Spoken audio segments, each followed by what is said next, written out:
Minggu ini kita memasuki pertanyaan katekismus reformasi minggu yang ke-40. Saya akan membacakan pertanyaan untuk Anda dan Anda semua sama-sama dengan saya merespon jawaban katekismus ini.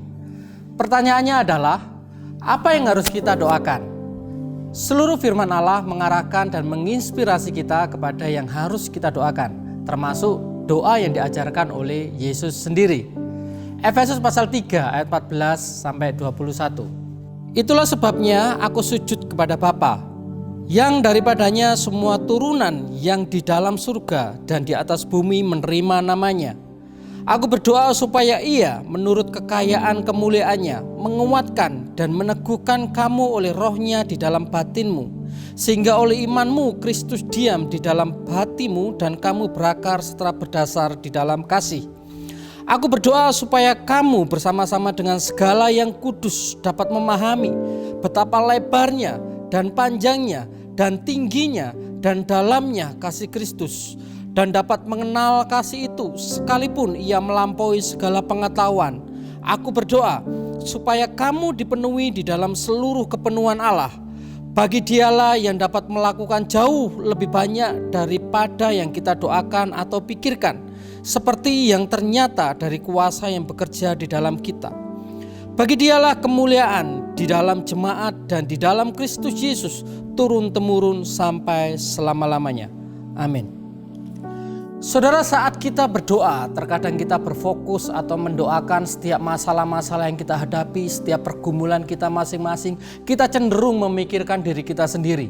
Jika hari ini kita mempunyai pertanyaan apa yang harus kita doakan, maka secara otomatis, secara naluri, kita akan dibawa kepada Alkitab. Karena Alkitab atau kitab suci inilah yang menginspirasi dan mengarahkan kita. Entah Yesus yang mengingatkan kita agar selalu berdoa dengan tak putus-putusnya, ataukah Paulus yang mengingatkan jemaat di Filipi agar tidak khawatir dengan segala sesuatu, tetapi datang kepada Tuhan dengan membawa segala permohonan dalam doa. Alkitablah yang membuat kita berada di jalur yang benar. Ketika kita berdoa, kita sebenarnya sedang meminta Tuhan membuat hidup kita dan hidup orang lain selaras dengan tujuan Tuhan. Jika kita berdoa selaras dengan tujuan Tuhan, maka kita dapat berdoa dengan yakin.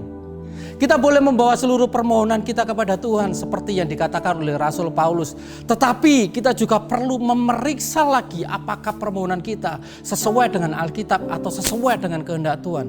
Atau jangan-jangan doa kita hanya untuk memuaskan keinginan kita sendiri. Tujuan Tuhan bukan hanya memenuhi permohonan doa kita, tetapi perubahan hati itu yang diinginkan Tuhan.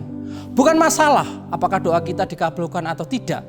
Kalaupun doa kita tidak dikabulkan, kita tidak akan menjadi frustasi atau kita tidak akan marah kepada Tuhan. Tetapi kita mendapat sesuatu yang lebih besar, yaitu kita dapat memahami apa yang menjadi kehendak Tuhan dalam hidup kita. Di samping kita berdoa, kita juga perlu membaca Alkitab karena supaya hati kita diselaraskan dengan hatinya Tuhan saat kita berdoa. Karena di Alkitablah kita bisa mengetahui kehendak Tuhan itu. Makin kita mengenal firman Tuhan, makin kita mengetahui apa yang perlu didoakan. Makin kita mengetahui apa yang kita perlu doakan, maka efektiflah kehidupan doa kita. Saudara, mari tetaplah berdoa dengan tidak putus-putusnya. Karena dengan doa kita mengandalkan hidup kita kepada Tuhan. Kita menggantungkan hidup kita kepada Tuhan. Dan dengan berdoa kita menjadi tahu kehendak Tuhan dalam hidup kita. Amin. Saudara, biarlah pada hari ini kita mau merenungkan betapa doa itu sangat penting bagi kehidupan kita. Untuk menyatakan bahwa kita sangat bergantung kepada Allah kita. Terima kasih Tuhan karena pengorbanan-Mu bagi kami. Engkau telah menyatukan kami dengan Allah Bapa. Terima kasih karena kebenaran firman-Mu sehingga kami tahu bahwa kehendak-Mu itu adalah yang paling utama dalam hidup kami. Dan biarlah Tuhan dalam kehidupan kami senantiasa berdoa. Karena kami tahu bahwa doa itu menandakan kami bergantung kepadamu. Menandakan bahwa kami tahu kehendak-Mu bagi kami Tuhan. Terima kasih Tuhan. Inilah ucapan syukur kami. Dalam nama Bapa, Putra, dan Roh Kudus. Haleluya. Amin.